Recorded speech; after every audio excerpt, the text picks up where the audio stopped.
ભરૂચ શહેર એ division police મથકના PI વીયુ ગડરિયાને Ankleshwar શહેર બી ડિવિઝન પોલીસ મથકમાં બદલી થતા તેમનો વિદાય સમારોહ યોજાયો હતો. પોલીસ સ્ટાફે ફૂલોની વરસાદ સાથે અધિકારીને ભવ્ય વિદાય આપી હતી. 1 વર્ષ કરતા વધુ સમય એ ડિવિઝન પોલીસ સ્ટેશનમાં બજાવ્યા બાદ વિજય ગડરિયાની બદલી કરાઈ છે. તાજેતરમાં એસપી મયુર ચાવડાએ જિલ્લાના 6 પોલીસ ઇન્સ્પેક્ટરની જિલ્લામાં આંતરિક બદલી કરતા એ ડિવિઝનમાં વિદાય સમારોહ યોજાયો હતો. આ અવસરે પોલીસ અધિકારીઓ અને પોલીસ કર્મીઓ સહિત શહેરના અગ્રણી નાગરિકો અને વિવિધ સંસ્થાઓના પ્રતિનિધિઓએ ઉપસ્થિત રહીને વીયુ ગડરિયાની કામગીરીને બિરદાવવા સાથે આ અવસરે પોલીસ અધિકારીઓ અને પોલીસ કર્મીઓ સહિત શહેરના અગ્રણી નાગરિકો અને વિવિધ સંસ્થાઓના પ્રતિનિધિઓ ઉપસ્થિત રહીને વીયુ ગડરિયાની કામગીરીને બિરદાવવા સાથે તેમની સાથના સંસ્મરણો વાગોર્યા હતા. સાહેબ જોડે મારું એક દોઢ વર્ષ થવા આવ્યું છે. બધાએ સાહેબના વખાણ જ કર્યા છે અને બદલીનું જ્યારે હોય ને આવી રીતે વિદાય સમારંભ હોય મોટા ભાગે વખાણ જ કરતા હોય, પણ સાહેબ ખરેખર વખાણ કરે છે એ કોઈ ખોટા નથી કરતા, સાચી વાત છે. અને સાહેબને યાદ તો નગરવાળા પછી કરશે, આખો સ્ટાફ અને આખો પોલીસ સ્ટાફ સાહેબને ખૂબ યાદ કરશે. સાહેબ એટલા આપણે સંવેદનશીલ પોલીસ સ્ટેશન વિસ્તારમાં સાહેબ અમારી પાસે એવી રીતે નોકરી લેતા, જે આખો ટાઈમ વધારે હોય તો બી બધા ખુશીથી નોકરી કરતા એ સાહેબના સમયમાં છે. બાકી આવા હેવી પોલીસ સ્ટેશનમાં આપણે મેઘરાજાનો મેળો હતો એ ટાઈમે પણ સાહેબ પોતે પણ નોકરી એવી રીતે કરે ને અમારી પાસે પણ કરાવે.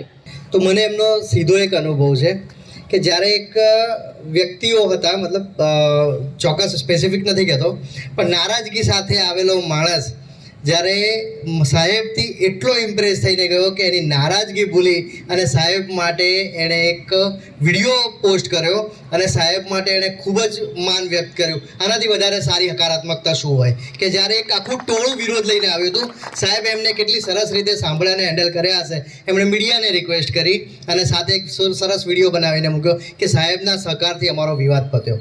મારે તો અહીંયા હજી પોલીસ સ્ટેશનમાં અમારી તો પોલીસ ખાતામાં શરૂઆત છે, પણ સાહેબ તરફથી હંમેશા ખૂબ જ સહયોગ મળ્યો હોય છે અને હંમેશા કાંઈ નાની મોટી ભૂલ હોય તો એવું નહીં કે ભાઈ આ ભૂલ છે તમારી, આવું ન થવું જોઈએ, પણ હંમેશા શીખવા માટે પ્રોત્સાહન આપવામાં આવ્યું છે. કારણ કે અમારા પોલીસ સ્ટેશનના નાનામાં નાનો જે એલઆર હતો ને એ સાહેબ પાસે જઈને પોતાની સમસ્યા એટલી એમ સહજતાથી કહી શકતો હતો કે સર મારે આવું છે અને મારે, એટલે સાહેબ એટલા બધા પોલીસ પરિવાર સાથે ભળેલા હતા ને કે એમ કીધું ને મેડમે કે બધા તહેવારો એટલે સાહેબના જવાનું ખરેખર અમને બહુ મોટું, અને આટલા મોટા જે હેવી પોલીસ સ્ટેશનમાં ખરેખર સાહેબની ખોટ લાગવાની જ છે. કેમ કે ટોળાને હેન્ડલ કરવું અને એને પણ એની પાસેથી જે પદ્ધતિસરનું કામ લેવું એ સાહેબનું ખરેખર બહુ મોટો પ્લસ પોઈન્ટ હતો. એક સારી એવી બાબત મેં સરમાંથી શીખેલી છે કે જ્યારે હું સર જોડે બેઠેલી અને હાઈકોર્ટ જવાનું હતું કામના અર્થે, તો સર મને સારું એક વાત કરેલી હતી કે તમે પોલીસ સ્ટેશન પર કોઈ માણસ આવે ને એને શાંતિથી સાંભળશો ને ખાલી શાંતિથી એને સાંત્વના આપશો ને તો બી તમારા કામ છે ને અડધા થઈ જશે.